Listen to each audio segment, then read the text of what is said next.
आनंद लो प्रतिदिन जीवन का में स्वागत है। आज मैं आपसे मेरे पसंदीदा विषय में बात करने वाली हूँ, परमेश्वर के संग समय बिताना। मेरा विश्वास है आप जितना चाहे उतना परमेश्वर के करीब आ सकते हैं। ये सब उस संबंध पर निर्भर है जो आप बढ़ाना चाहते हैं।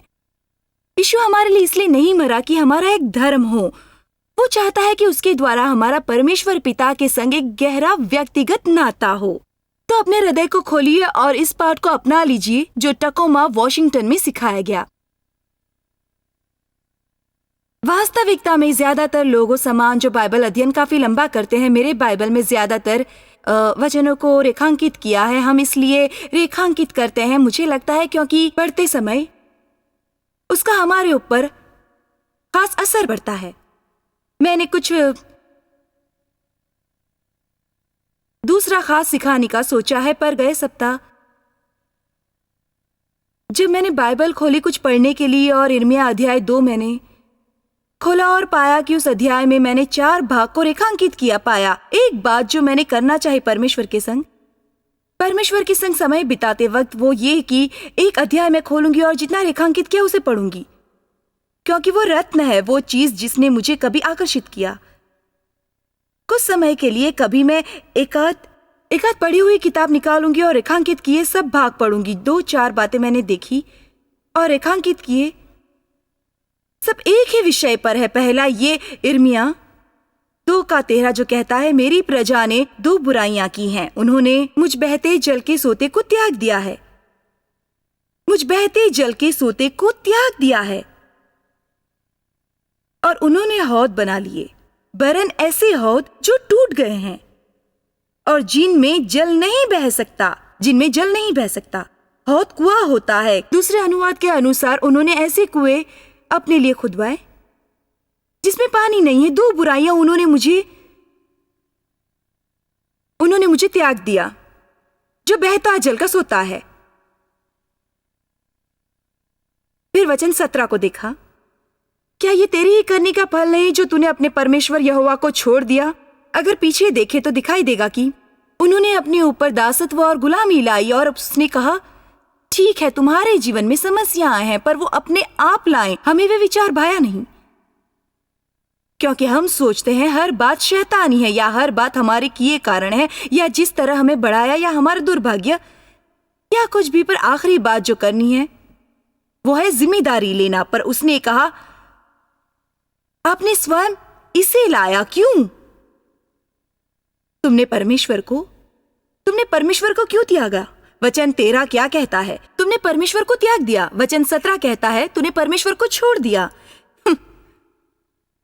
परमेश्वर को छोड़ना मतलब ये नहीं कि तुम अविश्वासी बनते हो। मुझे स्पष्ट रीति से कहने दो, जहां सच्चे मसीह के नाते एक बाइबल मसीह और वास्तविकता में यीशु को अपने जीवन का प्रभु ग्रहण किया हो, ये रविवार के सवेरे 45 मिनट से ज्यादा लगेंगे।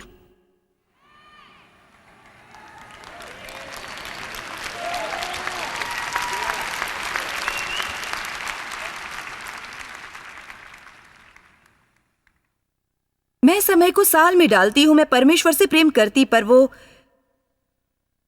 मेरे जीवन का प्रभु न था। मुझे पता नहीं, ये संदेश आपने यहां रहते सप्ताह भर के लिए आपको शोरगुल करने नहीं देगा। वे आपको थोड़ा तड़पाएगा, पर वे बातें आपको चिल्लाने लगाएंगी। अब तुम्हारा जीवन निश्चित होगा और शैतान तुम्हारी खुशी चुरा नहीं पाएगा, क्योंकि आप परमेश्वर से इतने व्याप्त हो गए हैं कि तुम्हारा संपूर्ण जीवन परमेश्वर के अस्तित्व से भरा है। और शैतान सिर्फ चारों ओर मंडराएगा और आप उसकी ओर ख्याल भी नहीं देते, क्योंकि आप गुप्त स्थल में हैं।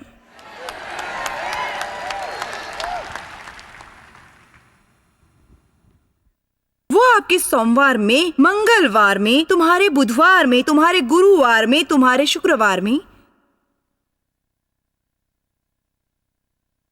शुक्रवार रात, शनिवार रात में आना चाहता है। केवल आपकी रविवार सुबह नहीं, आपके सोमवार, मंगलवार, बुधवार, गुरुवार और शुक्रवार रात, शनिवार रात में आना चाहता है।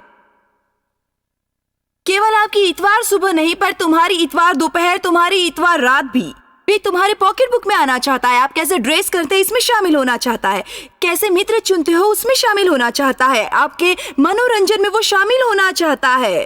परमेश्वर आपके विचार में शामिल होना चाहता है, आपके वार्तालाप में शामिल होना चाहता है।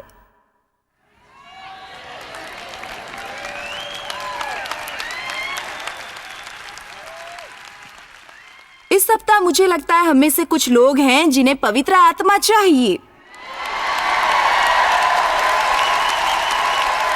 आपका ये नाजुक जीवन खुला करना है और कहना है, मेरे जीवन के हर काम में मैं बुलाता हूँ, केवल रविवार सवेरे को ही नहीं। यीशु इसलिए नहीं मरा कि तुम्हें एक धर्म मिले, वो मरा ताकि तुम्हारा एक गहरा, नजदीकी, व्यक्तिगत, ज्वलंत, आनंदमय, जीवित नाता राजाओं के राजा के साथ हो।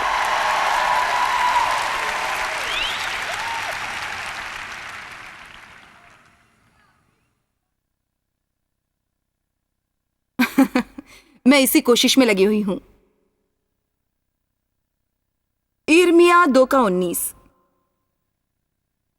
तेरी बुराई ही तेरी ताड़ना करेगी और तेरा भटक जाना तुझे उल्हाना देगा। जान ले और देख कि परमेश्वर को त्याग देना एक बहुत ही बुरी और एक कड़वी बात है। दूसरी, तू मुझे तुच्छ जानता है। और तीसरी, तुझे मेरा भय ही नहीं रहा। एक बात कहूं आपसे, पिछले 25 साल में हमें कैसे समृद्ध हो, कैसे सफलता पाएं और कैसे आशीषित हो, इस संदर्भ में बहुत कुछ सिखाया गया है और यह अद्भुत है। इन सब के लिए प्रभु को धन्यवाद। मैं उसे सिखाती हूं, मैं विश्वास करती हूं, पर यह मौसम है कि हम पवित्रता के विषय में सुने, परमेश्वर को छोड़े नहीं और कुछ आदर युक्त भय और कुछ विस्मय से जिए, जहां परमेश्वर की आज्ञा न मानने का विचार भी तुम्हारे में डर उत्पन्न करे। गलती करना एक बात है, पर परमेश्वर की बातों को न मानना उसका अनादर करने के समान है और यह हमें नहीं करना चाहिए।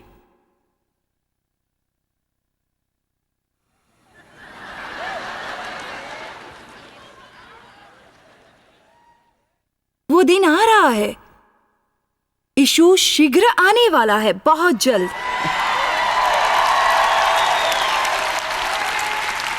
यीशु वापस आएगा बहुत जल्द और न्याय का दिन ऐसे कुछ कहा है और हम सब परमेश्वर के सामने खड़े रहेंगे और स्वयं का हिसाब परमेश्वर को देंगे।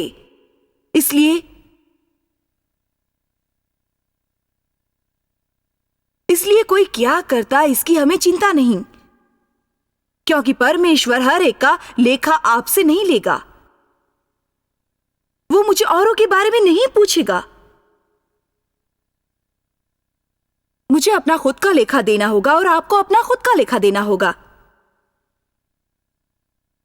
मैंने कैसे और क्या संदेश दिया, इसका मुझे लेखा देना पड़ेगा। और जिन आत्माओं की जिम्मेदारी परमेश्वर ने मुझ पर डाली है, उसका लेखा देना होगा। क्या आप सुनना चाहते हैं? ये मैं नहीं कह पाऊंगी। आपको क्या सुनना जरूरी है वो मुझे कहना है।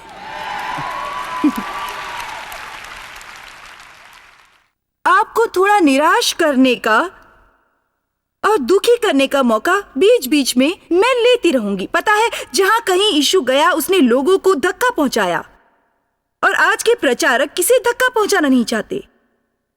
पर आप जानते हैं, मैं किसी को दुखी करना नहीं चाहती, पर सत्य अगर चुपता है तो मुझे लगता है वो आपके और परमेश्वर के बीच है। इस सप्ताह के आखिर में हम कोई मीठी चीज नहीं परोस रहे।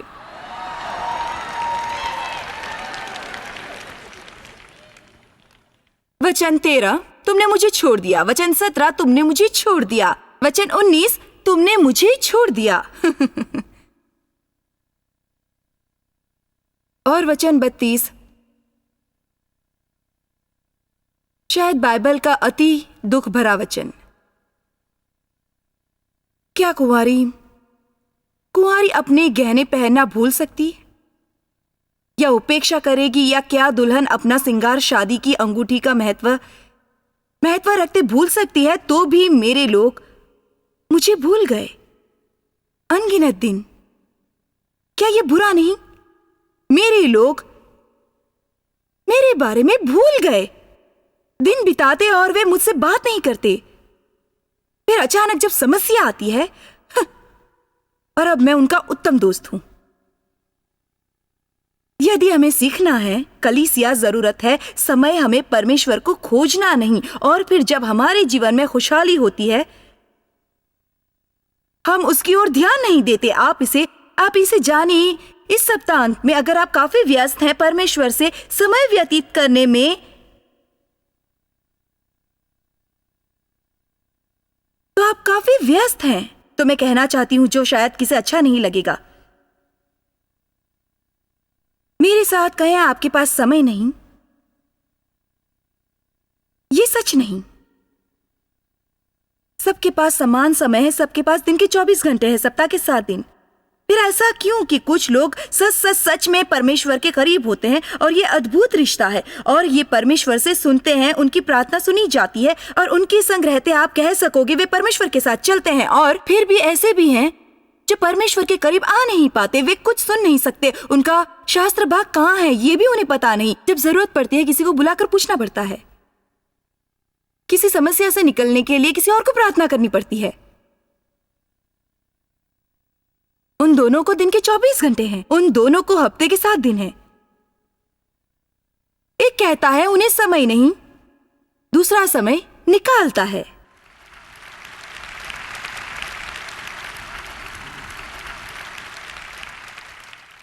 ये कहावत आपको पता है? ये करने में मैं समय बिताऊंगी। गई रात को 2 घंटे बिताए बैठे टीवी के सामने, चैनल घुमाती रही और देखने लायक कुछ भी नहीं पाया मैंने, कुछ भी नहीं। फिर हम दूसरी रात को मुड़ते हैं और बार बार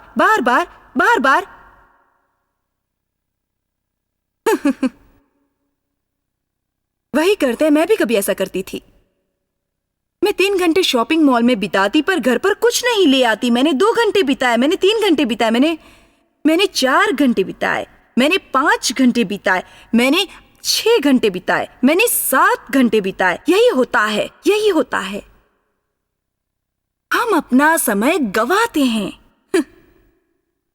और वो पैसे समान होता है। एक बार बिताया तो निश्चिंत करें कि जो चाहे उस हेतु बिताया, क्योंकि यही है जो आपको मिला उसके बदले जो आपने बिताया। आपको फिर वो पैसे प्राप्त नहीं होंगे। अब आपको ये मिला, सो जब मैं समय बिताती तो मुझे ये निश्चित करना है कि जिससे मेरी आयु बढ़ेगी और अच्छी होगी, वे मुझे उस समय से प्राप्त हो। आमीन। मैं आपके लिए कुछ रोचक पढ़ूंगी। किसी ने 70 साल की आयु का हिसाब लगाया। उसका अनुमान इस प्रकार है, अगर आप 70 साल जिएंगे, उसमें से 23 साल सोने में बीतते हैं, 16 साल काम में, 8 साल टीवी देखने में, 6 साल खाने में, 6 साल यात्रा करने में, 4.5 साल आराम करने में, 4 साल बीमारी में, 2 साल श्रृंगार करने में। मैं शायद 3 बिताऊंगी, मुझे पता नहीं। ये रही साधारण संख्या।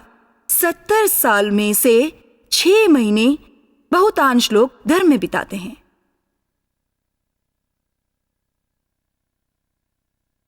कुल 70 साल, 100%। उप्स, जीवन समाप्त। सोच में डाल दिया ना मैंने आपको।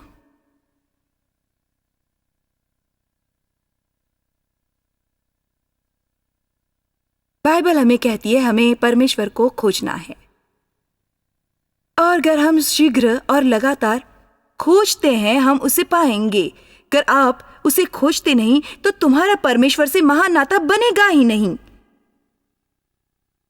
खोजना, ये शब्द भारी है। अगर मूल भाषा में अध्ययन करोगे तो उसका अर्थ है तरसना, रुचि रखना, अपनी सारी शक्ति से पीछा करना। यीशु ने हमारा मुख्य उद्देश्य क्या होना चाहिए कहा, तू अपना प्रभु परमेश्वर पर पूरे दिल से, पूरी जान से, पूरे मन से और पूर्ण शक्ति से प्रेम रखना। थोड़ा सा रविवार सवेरे नहीं, हाजिरी लगाना जैसा आना जाना नहीं कि परमेश्वर को पीछे रखे कि स्वर्ग में बताए कि आप हाजिर थे। जाने को हिम्मत न हो और सप्ताह के बाद रोमांचित हो और खुश हो कि हाजिरी लगाई। नहीं, तू अपने प्रभु परमेश्वर से प्रेम रखेगा। वो प्रेम के योग्य है, वो अद्भुत है।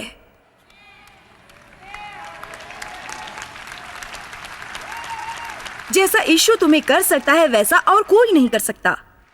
आमीन। हालेलुया। उसने पौलुस और सिलास को जेल में गाने लगाया। जब पौलुस ने फिलिप्पी 4:4 में लिखा, प्रभु में आनंद करो, और फिर कहूंगा आनंद करो। अगर इतिहास पढ़ेंगे, वो जेल में खड़ा था जिसमें शहर का बड़ा नाला बह रहा था। उसमें गंदगी भरी थी, शायद ऐसी गंदगी जिसे हम देखना भी पसंद न करें। शायद इतने तक उस गंदगी में वो कहता है, प्रभु में आनंद करो, और फिर कहूंगा प्रभु में आनंद करो। प्रिय, ये कहने के लिए आप पवित्र आत्मा से भरपूर हो जाओ। आमीन। सप्ताह में एक बार 45 मिनट का संदेश सुनने से यह संभव नहीं हो पाएगा। आपको नाश्ते की जरूरत नहीं। वचन ऐसी जगह है जहां आप भरपेट खाओगे। तरसो, पीछा करो, अपने पूरे शक्ति से पीछा करो, अपने प्रभु परमेश्वर से पूरे दिल, पूरे जीव से, अपने पूरे मन से और पूरी शक्ति से प्रेम रखना। मैं वास्तविक होना चाहूंगी। आप कहोगे, अगर मैं ना करूं तो मैं चाहती हूं, मुझे वैसा लगता, पर मैं ना करूं तो? यह अच्छा सवाल रहा। अगर आप प्रार्थना करना न चाहें और आप परमेश्वर को खोजना न चाहें और बाइबल पढ़ना न चाहें और सारी बातें आपको उबाऊ लगती हैं और चाहते ऐसा ना हो, और आप चाहते हो आप उन लोगों में से हो जो परमेश्वर के लिए तरसते हैं पर आप नहीं है, मैं बताती हूँ क्या करना है। सर्वप्रथम प्रार्थना में लगो कि परमेश्वर तुम्हें चाहत दे। अगर वैसी चाहत न हो तो हर चीज प्रार्थना से प्राप्त होगी। अगर तुम्हें चाहत न हो, प्रार्थना करो कि परमेश्वर तुम्हें चाहत दे।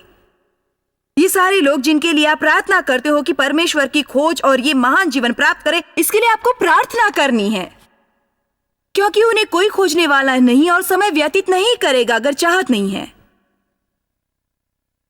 दूसरी बात जो करनी है, और इसके बारे में हम ज्यादा बात करेंगे इस सप्ताहांत में, आपको आत्मिक नियंत्रण की जरूरत शुरू करनी होगी। आत्मिक नियंत्रण।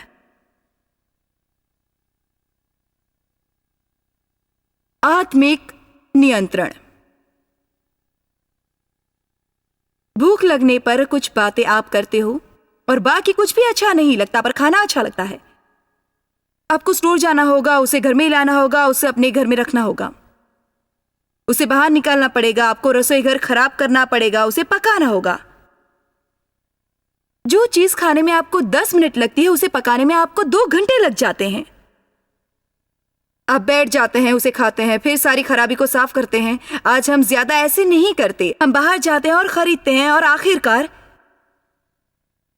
किसी ना किसी को तो उस क्रिया से गुजरना ही पड़ता है। तो मुझे कुछ कहने दो, आपके आत्मिक भोजन के लिए कोई और कीमत नहीं दे सकता। जो आपको इस सप्ताह अंत मिल रहा है, उसके लिए मैं कीमत अदा कर रही हूँ। सप्ताह भर मैंने अध्ययन किया, मैंने प्रार्थना की, मैंने हवाई जहाज में प्रार्थना की। गत रात जब मेरे घर में मनोरंजन चल रहा था, आखिरी संदेश के लिए मैंने 3 घंटे बिताए। मैंने आपके लिए कीमत भरी।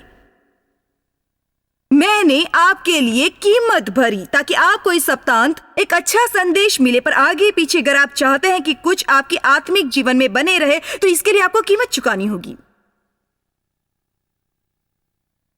एक बात कहूं, आपसे सच बताने वाली हूं, कोई भी नहीं, मैं किस पर यकीन नहीं करती जो किसे खोजने के लिए समय बिताए जिन्हें वे देख नहीं पाते, और ज्यादातर समय उनका एहसास नहीं होता, और आधे समय वो सुन नहीं पाते।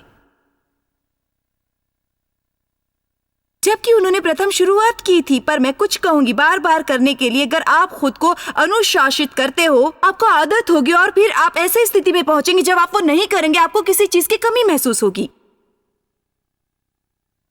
मुझे नहीं पता आप किस बात के आदी हैं, पर हम आपको सब झंझट में से मुक्त करके यीशु के आदी बनाना चाहते हैं।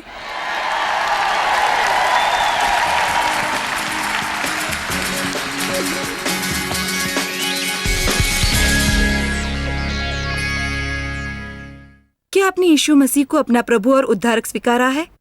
अगर नहीं तो मैं दोहराऊंगी कि आप विश्वास से आज ही ये कदम उठाइए। ये अनंत काल आप कहीं तो बिताएंगे। आपको ये निश्चित करना है कि ये स्वर्ग है। आपको मित्र चाहिए, आपके पापों की आप माफी चाहते हैं, जीवन में नई शुरुआत चाहते हैं, आप खोखलेपन से तंग आ गए हैं, अपनी गलती से तंग आ गए हैं और जानते नहीं कैसे ठीक करें। मेरा विश्वास है कि हम में से हर एक में परमेश्वर के आकृति का सुराग है, जिसे परमेश्वर ही भर सकता है। आप किसी से भी वे जगह नहीं भर पाओगे। अपना हृदय खोलिए और इसे ग्रहण कीजिए। आप पाप को कबूल करें। अगर आपको उद्धारक की जरूरत है तो वो जरूर आएगा। अगर आप ये करना चाहते हैं तो मेरे साथ इसी वक्त एक सरल प्रार्थना करें जो आपके जीवन को बदल देगी। तो शुरू करें। परमेश्वर, मैं तुझे प्रेम करता हूँ। यीशु, मेरा तुझ पर विश्वास है। मुझे तू चाहिए। मैं पापी हूं। मेरे सारे पापों के लिए मुझे क्षमा कर, मुझे शुद्ध कर और मुझे नई शुरुआत दे। मैं तुझे स्वीकारता हूं मेरा उद्धारक और प्रभु के रूप में। मेरे भीतर आकर रह और मुझे पूर्ण रूप से नई सृष्टि बना। मेरे जीवन की सहायता के लिए धन्यवाद। आमीन। पता है क्या, इतना आसान है। आप सोचेंगे इससे क्या फर्क पड़ेगा। आप अपने जीवन में फर्क अनुभव करेंगे। अगर सच्चे मन से ये प्रार्थना की हो, आपके लिए ये नई शुरुआत होगी। और आपके हाथों में मेरी लिखी किताब देखना चाहती हूँ, जो मुझे यकीन है परमेश्वर के साथ के नए जीवन में उपयोगी रहेगी। आपके पर्दे पर एक फोन नंबर है। अगर कुछ समस्या हो या आप ये पुस्तिका प्राप्त करना चाहते हो, आपके सवाल के जवाब देकर हमें खुशी होगी। परमेश्वर के साथ नई शुरुआत में हमें मदद करने में खुशी होगी।